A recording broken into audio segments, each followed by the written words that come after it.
वालेकुम बच्चों, मैं आपकी उर्दू टीचर नाहिद अस्कर। आपके साथ एक मश्क करनी है, वो मश्क जो अभी हमने आपके साथ सबक पढ़ा था, ये और वो का।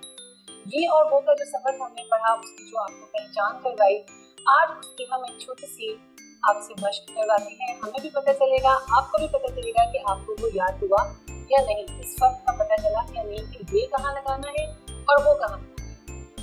ये आपके सामने लिखा हुआ आ रहा है। यहाँ मुझे जरा बताइए कि ताला है, ताला तरीके से क्या लग सकेगा?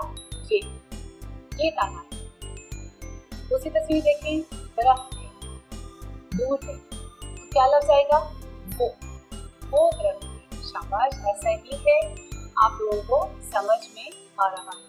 अगली तस्वीर देखते हैं, बिल्ली है, बिल्ली थोड़ा करीब है आपके, तो ये बिल्ली है। दूसरी आगे देखें, कौन सी तस्वीर है? तारे हैं। तारे कहाँ होते हैं? जो दूर होते हैं हमसे लेकिन नजर आ रहे होते हैं, तो क्या लग सकेगा? वो तारे हैं। हमारा आज का मश्क, आज के सबक यही था। इसको आपने खुद से भी करना है, नए अल्फाज और जुमले बनाकर भी आप कर सकते हैं, ये और वो भी। लाजमी नहीं है कि आप सिर्फ यही करें।